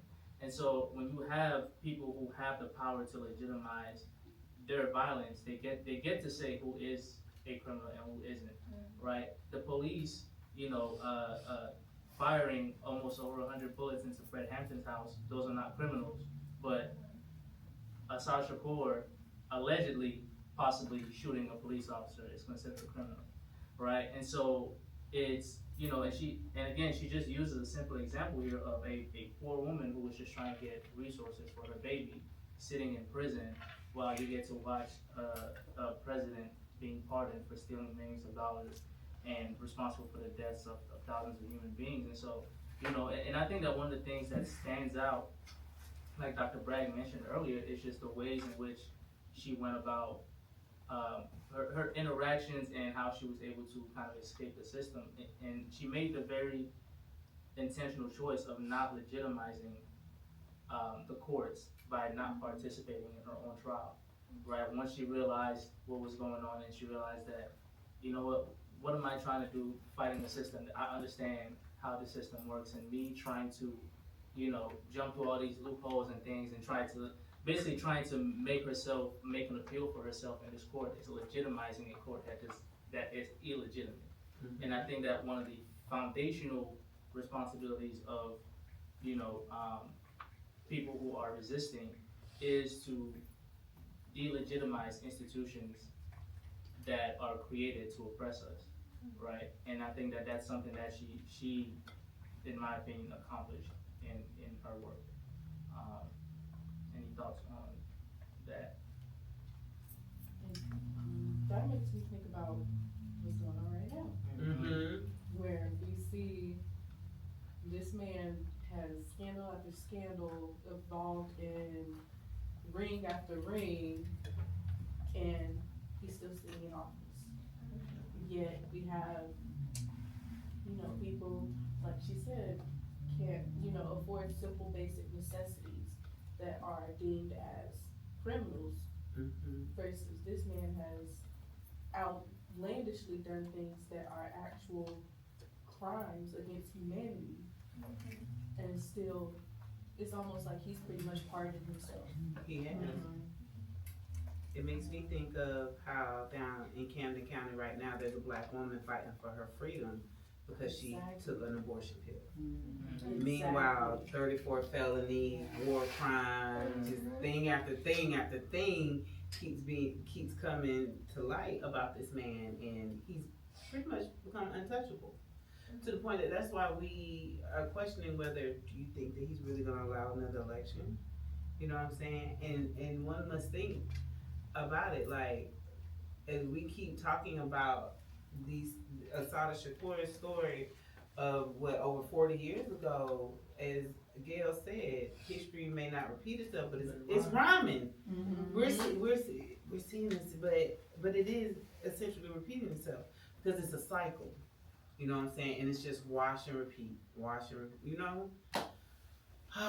It gets disheartening at times because you're like, why didn't it end in the 70s? Or why didn't it end in the 20s, And what can we do in the 2020s to finally say, okay, enough is enough and we're gonna stop it? Exactly. That's a whole other conversation. It is. Sure, it's just throwing them things out there. To respond to your point, really, a good quote from Karl Marx, who talks about capitalism creates its own grave diggers.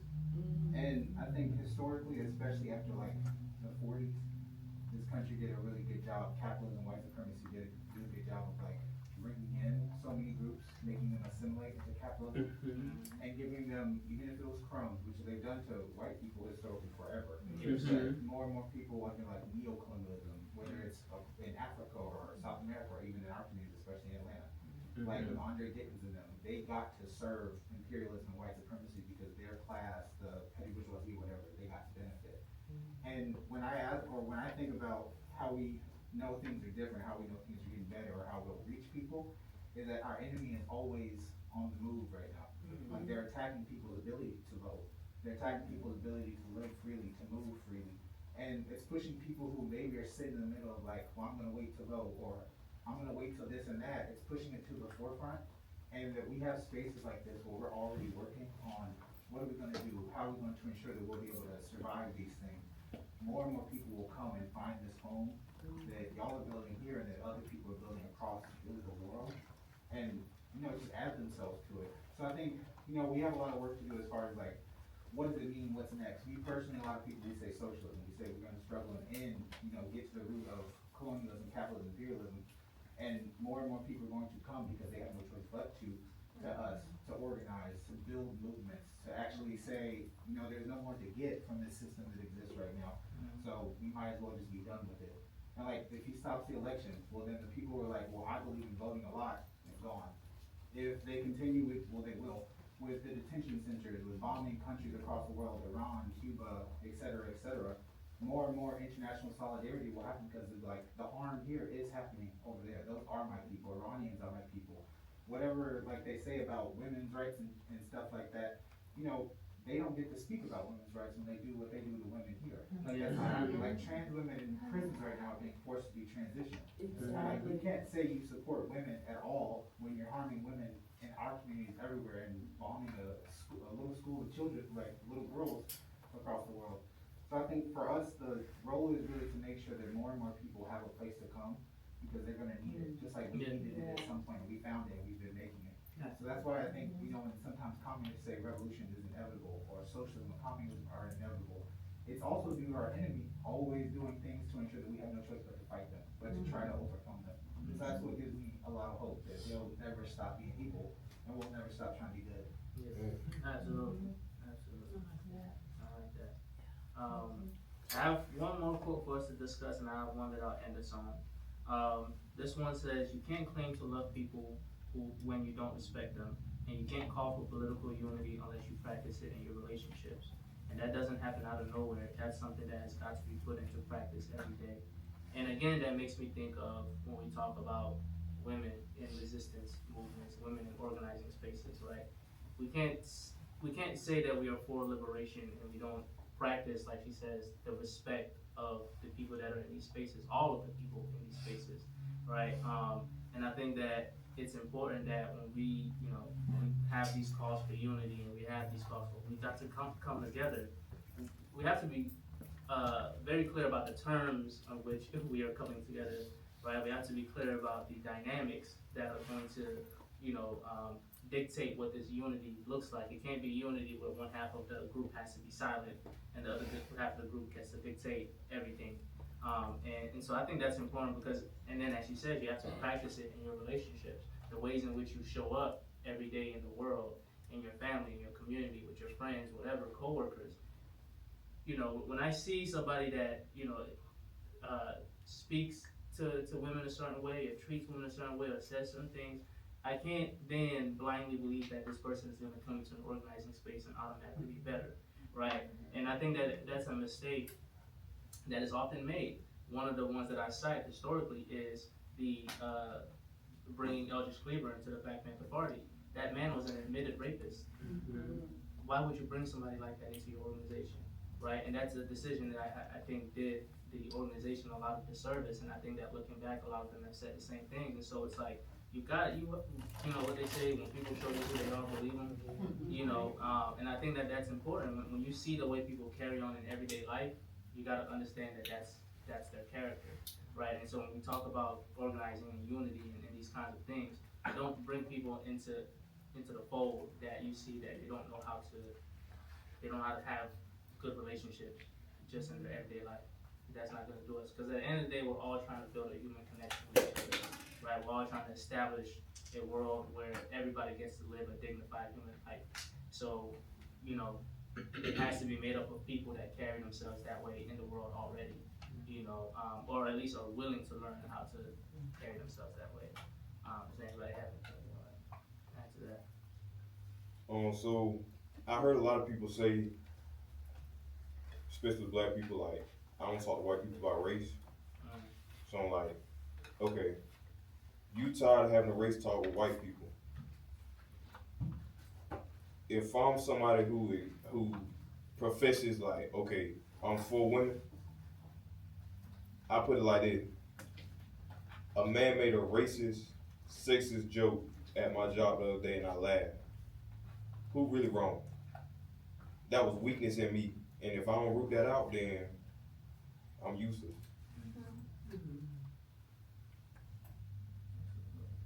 That's accountability right there. That's the start. Yeah, that's how. The right path now. Yeah. So I asked, like, if you're a man like me, like, say I went in that different and he made that joke and I didn't laugh, me seeing you not laugh, that's gonna go a long way.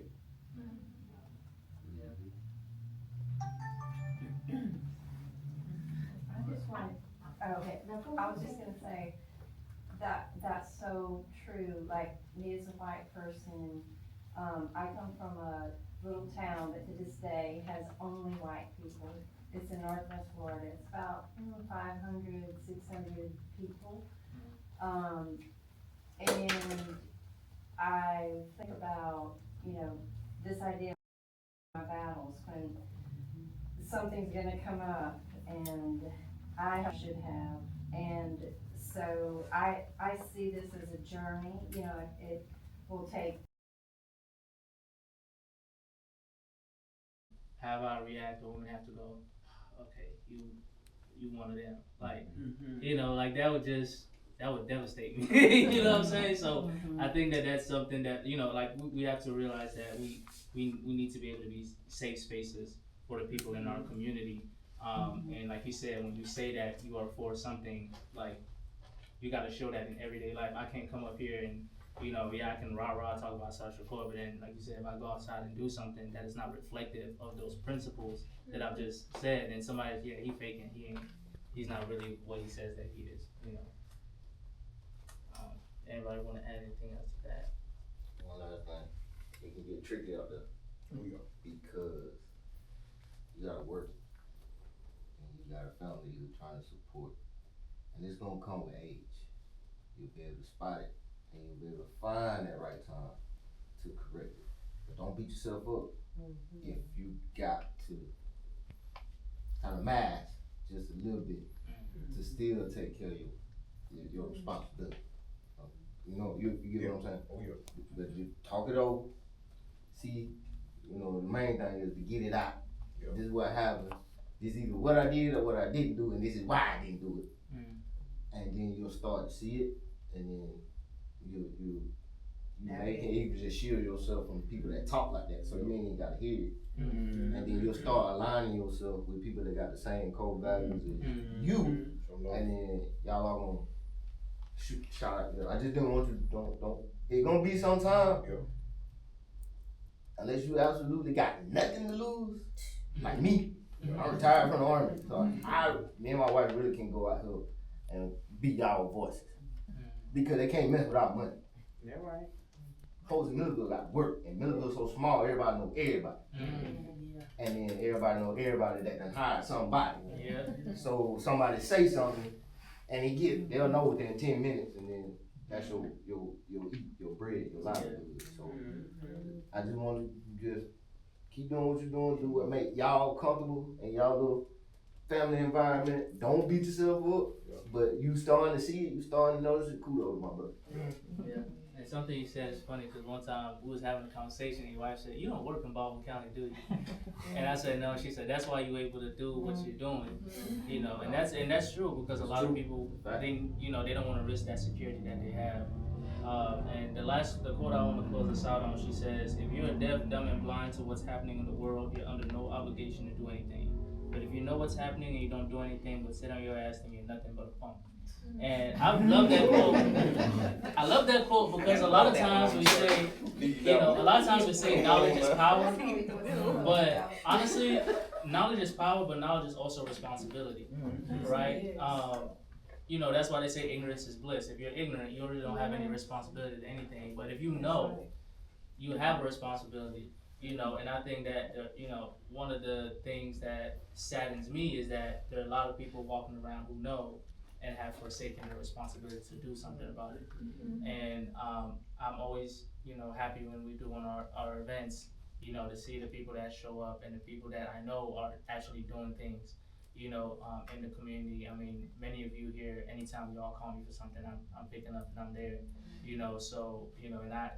and that's one of the things I understand, that the more I learn, the more I have a responsibility to do, with that knowledge, something to contribute to the world. And I hope that, as we have these conversations and these talks and we learn about different things, that you take that knowledge and you accept the responsibility that it comes with, right? Because knowledge it's a right, but it's also sort of a privilege, and with privilege also comes responsibility, and so you have to use that privilege for good. So I wanted to close us out on that quote. If anybody wants to add anything to that last quote.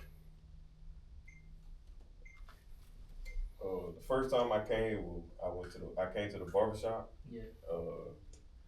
We were talking about MLK, and the first thing that I could think of to do was thank y'all for this space. Cause just like we were just talking about, like walking that road where you know better, it get real lonely. Like when you don't see nobody like you around. Like, Indeed. So I definitely appreciate that. Yeah, and I can relate to that. I'd say, like, especially especially after I graduated college, a lot of most of my male friends at the time I'm not friends with anymore, because I realized, like you said, like once you know better, you gotta do better. And a lot of them knew better, but weren't doing better.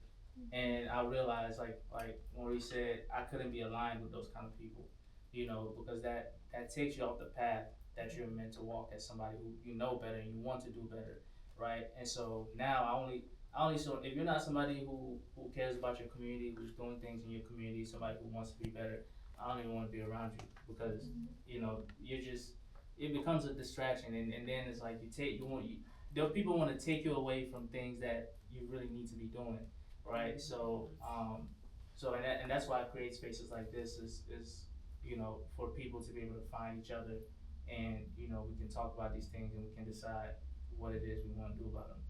And so as much as you all thank me for this space, I thank you all for showing up, because the space wouldn't mean anything if people didn't show up. You all make the space what it is. So. Well, I really appreciate this conversation and coming here. I've been debating whether to show up or not, because as I say, I'm trying to lessen my bag of pills. Yeah. but just being, because sometimes you are having conversations and you're the only one having that conversation. You just need to, when you don't have to do that. Yeah. You just want to. Exactly. But I really appreciate this space. Me too. Absolutely. Absolutely. Thank you. I came back home in 24 after being gone just a few years, and as soon as I went to the barbershop, Ray was like, "Yeah, gotta introduce you to Fidelis." He was like, "Yeah, y'all right there," and I'm so grateful for that, because, again, born and raised here, and that whole quote of small town, small minds, that's very real. You know what I'm saying? People are so in that bubble of ignorance is bliss that, when you know better and are trying to do better and you're looking for community, but everywhere you look around it's a lot of foolishness and just tomfoolery. Yeah, tomfoolery, and I was using a bad word, but I'm trying to curb that. But yeah, yep. I always want to give Fidelis his flowers, because this movement that he is creating, it's just so beautiful, because Milledgeville ain't never seen nothing like it, and even if they have seen it, it died with the transitions of my uncle, Yeah. Blade, and my godfather, Oscar Davis Sr., who were, you know what I'm saying, some of the people who was making things happen for black folks back in the day. So yeah. Yeah, and the last thing I'll add to that too is just another understanding that comes with knowledge is the understanding of sacrifice. Because I had also left Milledgeville. I came back in 2024, and I was in Richmond, Virginia, and once I started getting involved there, I looked around and I was like, they really don't need me here, right? I mean, because they had it going on. They had organizations, they had people that were doing the work, and as nice as it would have been to stay up there and continue to be involved in those things, I knew that I had to go somewhere that didn't have what it is that Richmond had or that Atlanta has or some of these other places, but needs it, right? And we talk about the concept of like brain drain. Rural communities suffer from a brain drain, and being from Cameroon, West Africa, we suffer from brain drain as well. Our best and our brightest always have to leave because of the lack of resources. But some of us gotta make the sacrifice to stay. And understanding that sacrifice is building the foundation to where people won't have to leave anymore to be able to have a decent life and, be able to stay in their communities and build the legacies and continue the legacies that are there. There's a lot of conversations around gentrification and things that are happening now on the South Side, and those things are happening because the people that probably could have stopped it are not here. They had to go somewhere else, right? So that's something that I think about a lot, and so I take a lot of pride in being able to do what it is that we're doing because I understand what it is we're doing it for, and so thank you all honestly, and I hope that as we all leave this room, we can reach other people and increase the capacity of this room and this work so that we can reach those goals that we're talking about. But thank you all. Once again, all power to the people. All power to the people. All right, thank you, thank you.